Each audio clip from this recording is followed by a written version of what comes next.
You may have heard the terms left wing and right wing before. These terms are often used as symbolic labels for liberals and conservatives. But do you know the meaning of these terms and where these political ideologies come from? Subscribe now, and let's talk about the true meaning of these words, as well as the history of these political ideologies. And by the way, remember to like this video and leave us a comment below to let us know where you stand on this topic. As an introduction, you might have heard a politician being accused of being too left-wing, or a newspaper might be known as a right-wing publication. Both of these terms refer to the political spectrum. But what is a political spectrum? Political spectrum is a system for classifying politicians, parties, or ideologies that exist in a society or political system. The political spectrum typically includes a range of different political positions, from left to right, liberal to conservative, and may also include other ideologies or movements such as libertarianism, socialism, and fascism. In a nutshell, think of the political spectrum as a scale with two opposite ends, the left and the right. Each end represents a group of principles, and those on the left tend to oppose those on the right. So, in the political spectrum, what is meant by either the left or the right? Let's start with the left. In politics, the left is applied to people and groups that have liberal views. That generally means that they support progressive reforms, especially those seeking greater social and economic equality. The term far left is often used to refer to those who are considered to have more extreme revolutionary views, such as those who espouse communism and socialism. And what does it mean to be on the right? In contrast to the left, the right refers to people or groups that have conservative views. That generally means that they lean towards preserving existing conditions and institutions, and they want to restore traditional ones and limit change. The term far right is often used for more extreme, nationalistic viewpoints, including fascism and some oppressive ideologies. In order to understand where the terms right and left come from, we have to travel back in time to during the French Revolution, around the late 18th century. These terms emerged in the late 18th century, between 1789 and 1799, in relation to the seating arrangements in the various legislative bodies of France. Amidst the turbulence of the French Revolution of 1789, this resulted in the French National Assembly members being segregated into factions.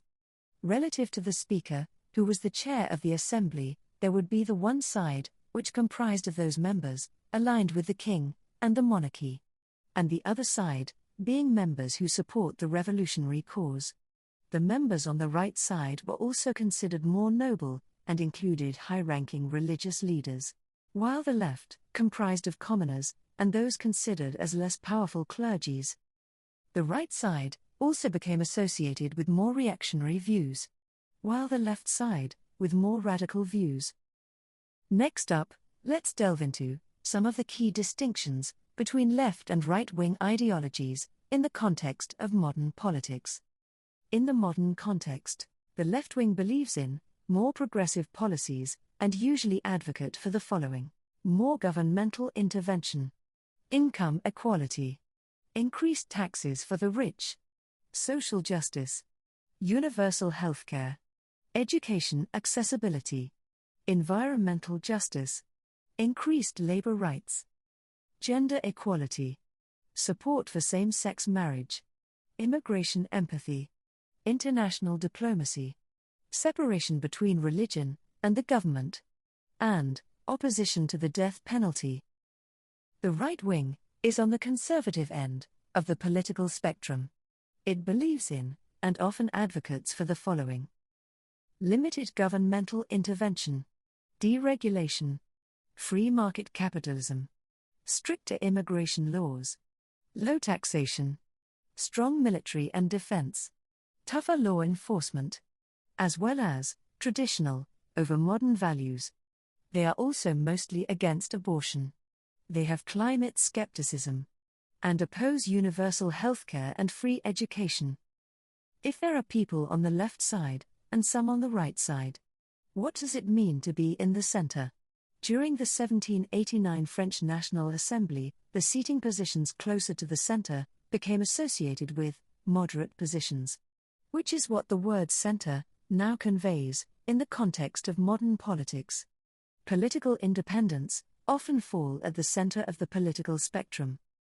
But given that politics can be far more complicated than the labels of left, right, or even center, there are people, or even groups, who don't subscribe entirely to either of the sides. There are people, groups, or views on the center-left. They often subscribe to left-wing political ideologies and lean closer to the political center, but broadly conform with progressivism. There are also those who fall on the center-right and lean to the right of the political spectrum, but are closer to the center, by generally having mixed ideologies that incorporate liberal thinking with capitalism and a modest welfare state. Of course, these labels and their interpretations are subjective and can vary from person to person and place to place. But why does it even matter to understand on which side someone belongs to? It's useful to understand the political spectrum for 3 reasons. 1. It can help you to spot bias. If a newspaper, news channel, or news website is known as having a left-wing or right-wing bias, it's useful to keep that in mind when reading or watching their reports, as it might affect how they present certain people and events. 2. It can help you to reflect on your own bias. As you watch this video, think about whether you lean more towards the left or the right, and how this might impact your own views and interpretation of events. And 3. It can help you to understand why a new policy or law is made. Very often, political parties will suggest policies that align with their place on the spectrum. For example, the Labour Party in the UK will often suggest left-wing policies. These policies can then become law. In conclusion, the difference between left-wing and right-wing ideologies extend beyond mere political preferences. It serves as a manifestation of deeply rooted worldviews. Whether they champion social equity or underscore individual freedoms, each side possesses its own merits and shortcomings. Always keep in mind that not all policies, laws, political parties, or media outlets can be neatly classified as left or right-wing, as most will use elements of both. Likewise, individual people, even those who describe themselves as being left-wing or right-wing, will often support one or two principles from the other end of the spectrum. So, the next time you hear someone described as right-wing or left-wing, you'll know that these terms have a rich history, dating back to the French Revolution. And they've evolved over the years to help us make sense of the diverse world of politics. So, do you lean towards the right? Or find yourself more towards the left? Or somewhere in the center? Let us know by leaving us a comment below this video, and why you align that way. With that, we've come to the end of this video on the origins of the left-wing and right-wing political ideologies. So, thank you for watching. Please take time to check out our other videos on public administration, public finance, the management of the public sector, including the running of government. And don't forget to like this video and subscribe to our channel for more content. And remember to turn on the notification button to make sure that you don't miss out when we post new videos. You can also connect with us by following us on social media at Consult Kano, and continue the conversation by leaving us a comment below this video, or tagging us on social media using the hashtag #ConsultKano. Thank you again for watching. Join us again next time for another video. Until then, check out these other videos. Kano Consultants. For professional advice you can trust.